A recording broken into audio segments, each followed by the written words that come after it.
Welcome to Shades of Us. I'm your host, Daryl Brown. This month marks National Humor Month. So we thought to pay a visit to some comedians who aren't shying away from who they are by using laughter to make a point. What's in a name? Korean adoptee Edward Pokropski is a comedian who likes to help his audience visualize who he is, starting off with a name that easily breaks the ice. Let's hear more. There's no better feeling, a more electrifying feeling than getting on stage and feeling like all cylinders are firing and you've got the crowd in the palm of your hand and you're able to tell the stories, tell your jokes, do things that just are coming to you naturally.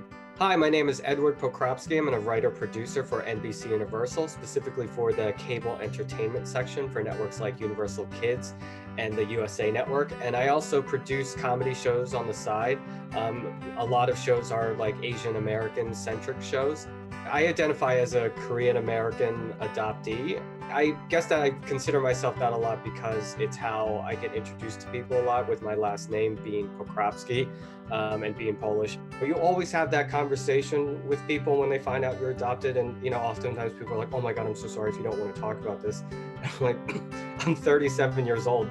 This is not the first time I've had this conversation. I've been having it since I was 4 or 5 years old. I was raised in Philadelphia. We moved there, my mom, my brother, and I, when I was about 5 to 6 years old, after my parents had gotten a divorce. And I moved to New York just about 6 years ago for work. And I've been in New York ever since. I think New York was a place that I was able to connect more with what it meant to be Asian American, just because of a little bit more of a diverse and outspoken population of Asian Americans within New York that have grown up here. Like, this is their hometown. And I think meeting people like that helped me connect a little bit more with that side of Asian American culture. And that was nice. I feel like growing up, I enjoyed movies and enjoyed watching television like any kid does. I liked a lot of stand-up. In terms of Asian American comedians when I was younger, there wasn't a ton out there, but one that I remember a lot was Steve Byrne, and he's half white, half Korean. He had a sitcom about him like owning a bar. It was something sort of close because he talked about like the idea of being sort of torn between two cultures. Later, when I first got into comedy, one person that really, I guess, helped me out a lot was Ronnie Chang from The Daily Show. He's someone that I already found funny, and he was already sort of like, his star was like rising around the time. He's someone that I think inspired me and propelled me and even just helped me in ways of like, being on the shows that I would produce, or just like, letting me open for him a couple times. I got into that and felt like writing my own material was something that I should do, and everyone kind of does at least a little bit to some extent. Families are weird, families are funny, and the more unique, I guess, the more that there are different cultures coming together in one family. I think it builds itself for comedy. My parents also divorced, which plenty of comedians will tell you. As children of divorce, there's comedy in that too, comedy and tragedy. When you get up on stage and they say Edward Pokropski, and I walk up and my face, doesn't look like my name should be, Edward Pokropski. There are, for some rooms, there's always a little bit of tittering or talking or, just comments that happen. So I address it right away. And I say, I know I don't look like I should be a Pokropski. It instantly puts people at ease. It instantly opens the door to talk about myself. When it comes to comedy and diverse representation, it's obviously every day it gets better, but as anyone would tell you, it still has a way to go. Certain areas and certain pockets can be in its own bubble, whether that means white, black, whatever. I think diversity in its own nuanced way is such a hard thing to truly capture. And I think the people that try are well-intentioned, and they truly are trying to get as many voices and style of comedy. When the very negative stuff came up about, connecting Asians to the coronavirus, it was disheartening, but unfortunately wasn't surprising for me. That type of sentiment is something I just sort of grew up around, and it sucked living in a blue collar area of a city in Philly and everyone having beef with each other for different reasons, racially motivated or not, And I think it was one of those things where when people started saying like, oh my God, can you believe this happened? I was like, yeah, I can believe that happened. The biggest thing that I'm working on right now is the Asian Comedy Fest. And it's something that I actually did last year before the pandemic happened. Me and some other producers, we had done it in New York City. And we're trying to, do it in a way that still feels like there's an element of live stand-up comedy by shooting, part of it on a rooftop, that does outside shows. The Asian Pacific Heritage Month is happening for the whole month of May. So the Asian Comedy Fest is something we're doing for, to celebrate that and to kind of bring people together. And again, just to kind of like lift some spirits because it's been kind of a tough go, for Asians in the past year. I think the thing that I've tried to find more recently is talking to people about the idea of like looking for your family, your birth parents. And oftentimes that's what everyone asks is, have you went and looked for your birth parents, or have you found them, or what would you say, and stuff like that. And what I try to tell people is, yes, I have, but not everyone does. Not everyone wants to take that journey. I didn't take it for a long time. I made it till I was almost, a little bit past 30 till I decided I was ready. When I look in the mirror now and thinking and seeing, I guess, where I am versus where I was, I'm proud, I'm happy. I just know how unpredictable life is. My life started out as unpredictable. And I think it's, moving around a lot in the beginning has made me not necessarily assume anything. So I think that when I look at that, I'm proud of what I accomplished, but I know there's plenty more to come. According to past research by Meredith Catchell and Austin Schaefer on gender disparity in stand-up bookings, shows featuring less than 30% women had no women producers. Comedians generally get booked for shows by those who relate to them. If there are fewer women producers, fewer women comedians will get those big breaks. Let's now turn to Afro-Latina comedian Milly Tamarez and how she moves through the multiple worlds of her identity, finding her comedic voice. Comedy as its source, and like specifically satire, is supposed to speak truth to power. My name is Milly Tamarez. I am Afro-Latina and I'm a comedian. My parents met in East Harlem. I'm one of 6 kids. When I was growing up, I feel like I was so saturated by Caribbean culture and like Latin culture that I just thought that was the norm.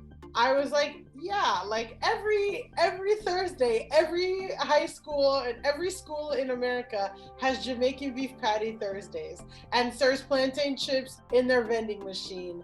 When I went to college, that was a huge culture shock, identifying in this new different way of how other people see me and seeing myself and all that stuff, especially in Southern California where there are not really Dominicans. Like there's not like some, I could walk anywhere in South Florida. Like if you don't speak Spanish, but you speak English, like you're gonna have a hard time. I don't think I would have been considered Black in Miami, where in California, like I'm 100% Black. Even like on campus, there were, informal like Latinx groups for people where they would organize, and I would like not get invited to that at all.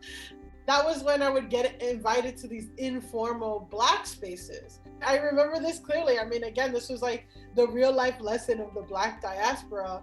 I was a freshman and, trying to find my place. And then I get this email. One of the professors or like staff are like, we're going to invite you over for some good home cooking, like, just like you've had at your house, like plátano, chicharrón.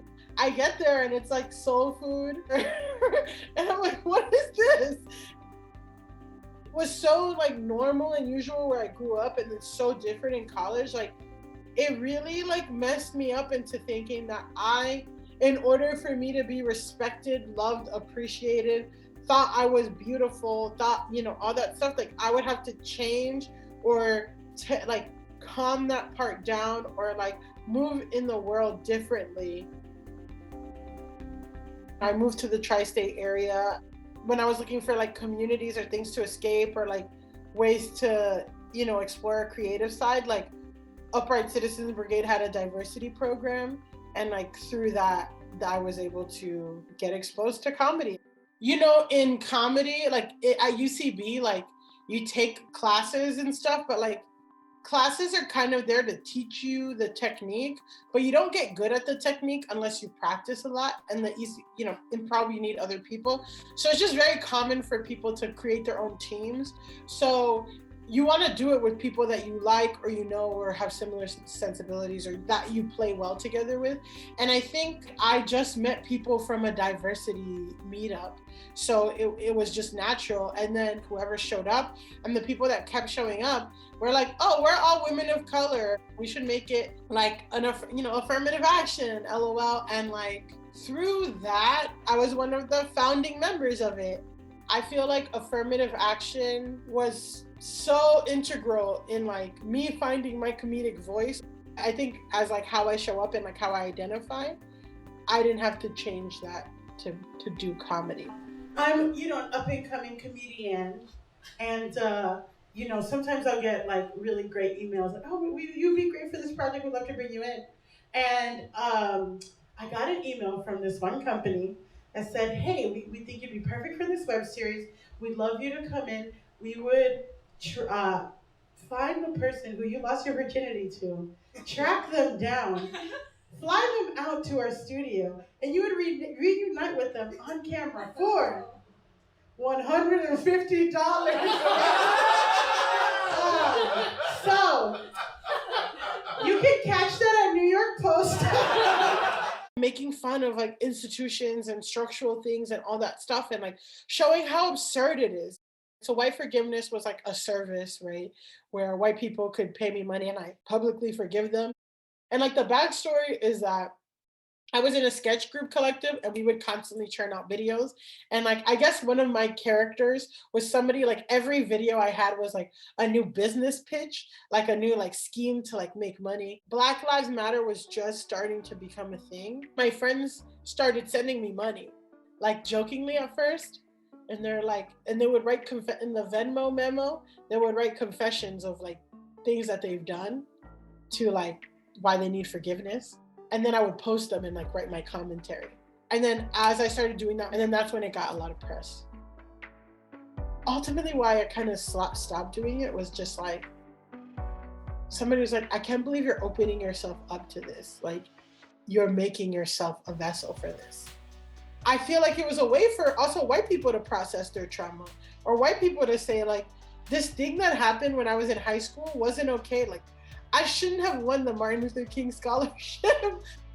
I just didn't want to be the person who just does jokes about white people, because at the end of the day, that's still centering white people.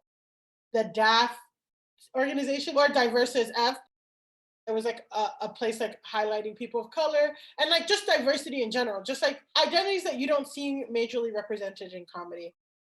I want my stamp to be like, providing hope and giving people a layer of humanity and like sharing my experience and my life and like showing that like I am a human being.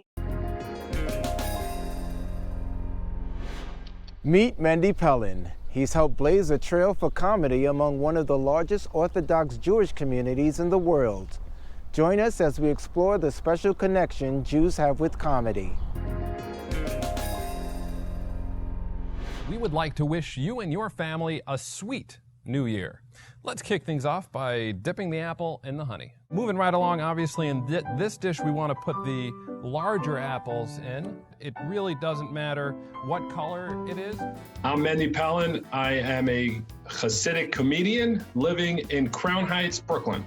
I'm from the sect called Chabad, which is based in Crown Heights. My mother and father grew up secular. They became crazy later on in life. Hasidic people that changed their lifestyle later on in life. And they're called Baal Teshuvas, short for BT on the street. So I'm considered an SOBT, a son of a Baal Teshuva. I was always drawn to jokes, laughter. If I see a rigid person, I always try to push their buttons. That was always me. For example, it was taboo to do comedy based on the Chumash, the Old Testament. You got Moses, who just freaking took you out of Egypt by splitting the sea. And all you do is complain. Oh, I'm thirsty. I can't get this. I can't do this. Every 2 seconds. I bet you when Moses finally hit the rock to let water come out, instead of going like, oh, there was one guy there that must have said like, what, no cups? The relationship with comedy and Jews, I think, comes twofold. One is from feeling like they're an outsider. And the best thing for a comedian to get material is to view everything as an outsider. And you notice all these little things that most everyday people don't pick up. And then there's also the fact where I think we needed comedy to survive. With all the persecution over the years, you know, I think comedy was a necessity for many people, because if you don't laugh, you're gonna go crazy. My biggest view into the secular world was my grandmother. We didn't have a TV growing up, so when we went to her house, it's like, you know, we got our fix, our Mr. Rogers, Woody Woodpecker, and she subscribed us to the National Geographic magazine, and she really was, you know, in her own way, trying to get us, you know, like to stay within this world. Honestly, it's not important for me to have any influence at all. You know, if we get down to the bottom of it, I enjoy doing it, and that's why I do it. But I definitely, like when YouTube first came out and you type in Jewish, at the beginning, they were exclusively my videos. I definitely helped create and tell people it's okay to do this. You told me you want Hebrew, right? Okay. Okay. Chayab. Yeah. Let me ask you a question. I've organized open mics for like Hasidic exclusive people that wanted to just try out comedy, Hasidim. And some of them are just amazing talent that, you know, they're accountants or they're learning all day or something, but they just have so much humor. My father had a tough time getting a job because they wanted him to shave his beard and look less Jewy. So he moved to New York. He became an accountant in New York. I remember different times where I was thinking maybe I'll just cut the beard, and I decided, like, you know what, I'm gonna donate the beard to him because he went through, like, he moved, you know, from you know, different state just to really keep the beard. Like, it meant so much to him, so I'm gonna donate that to him, so it's not mine to cut, you know. Growing up, I felt like an outsider in the sense when I was 10, my father died. Everyone else had dads, you know, so I was, you know, I was always kind of felt like ashamed. I didn't want to feel, I didn't want to have anyone's sympathy. You know, you don't want any sympathy laughs. I remember sitting Shiva, and I thought it was the funniest thing when people came in and like, they're like, oh, you know, I'm so sorry, really sorry. And I was like, you did it? You know, like, and they didn't know what to make of that, but I thought it was the funniest thing. So I know a lot of people, you know, it's a traumatic response to life, comedy.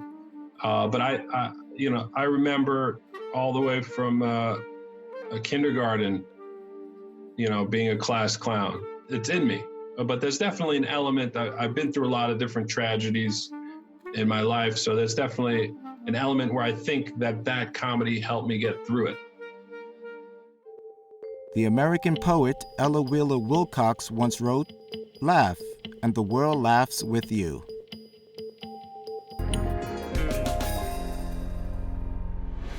Produced in collaboration with CUNY TV's Short Docs, let's now visit David Pawlowski, a filmmaker bringing light to the historic role comedy has played in the gay community. Monica Palacios, a Latina comedian featured in his film, uses humor to fight for social injustice.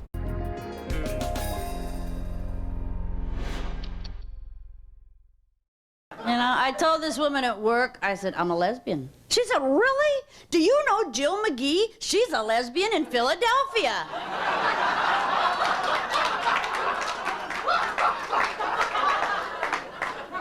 You straight people are so funny. You think we all know each other. I do know her. I think each person that is a stand-up comedian brings a unique culture and awareness to their comedy. Those influences can be family, they can be religion, they can even be food.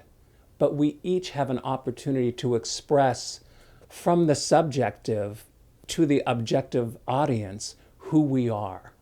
To be able to stand up and to speak out about the unique experience that is you is not only a relief in a way, but it also is a way for us to share who we are as LGBTQ people.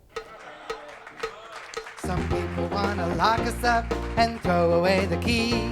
They want to put us on a boat and ship us out to sea. If homosexuals are allowed their civil rights, then so would prostitutes or thieves or anyone else. I'm tired of arguing with idiots. Stand Up, Stand Out, the making of a comedy movement, is the story of how 3 gay teachers in San Francisco came together to create this performance venue where stand-up comedy and cabaret performances happened. It's unique in that during that time period, which was the 1980s, this was a progression of the gay liberation movement. And the creation of the Valencia Rose Club became a place where LGBTQ people could actually be who they were. They could be open. They could express who they were through their comedy. So I looked around and see, I don't really enjoy real crowded gay bars. They kind of drive me crazy, mostly because I'm short, right? And a short person in a crowded bar looks like a place to stand. It's true. A little hole that travels around the bar, you know? When I started performing at the Valencia Rose Cabaret, the gay comedy club, that's when my mom showed concern. And I think she even said something like, why do you have to go on stage and tell people you're gay? Good evening, ladies and gentlemen, and welcome to the Valencia Rose Cabaret. Buenas noches, damas y caballeros, y homosexualidades.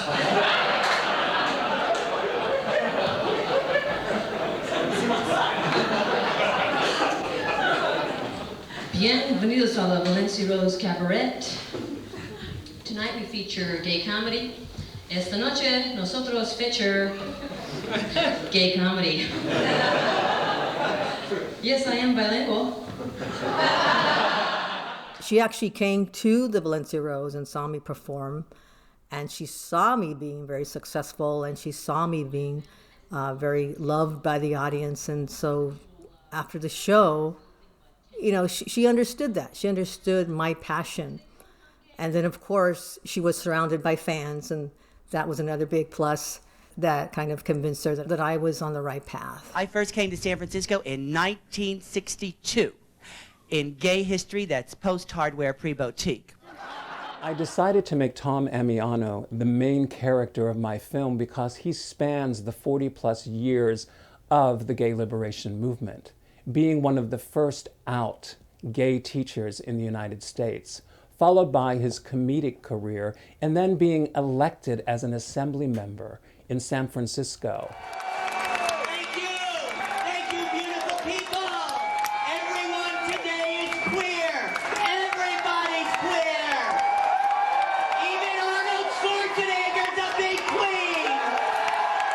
That's our energy, and that's our hope!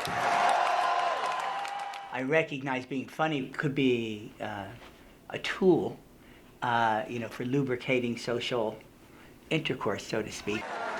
The right wing says they're against sex education because sex is a miracle. Well, so is popcorn until you explain it.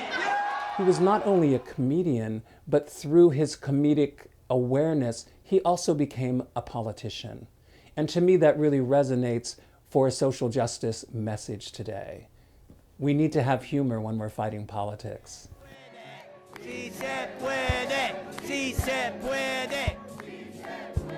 We want Si se puede to mean something, so when the governor says it, he should say it as he signs this bill. What does this country come to when mothers are taken from their children, when fathers are separated from their families? Remember history. Remember what happened to the Japanese Americans. Remember the Chinese Exclusion Act. Remember when they wanted to quarantine gay people because of HIV. We stood up and we fought that, and that's what we're doing today. This is not about Homeland Security. This is about racial profiling. This is about covering people's own butts. Si se puede indeed. Yes, we can, and yes, we will.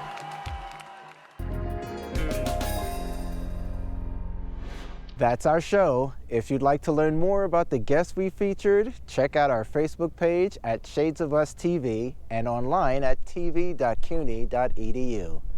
I'm Darryl Brown. See you next time on Shades of Us.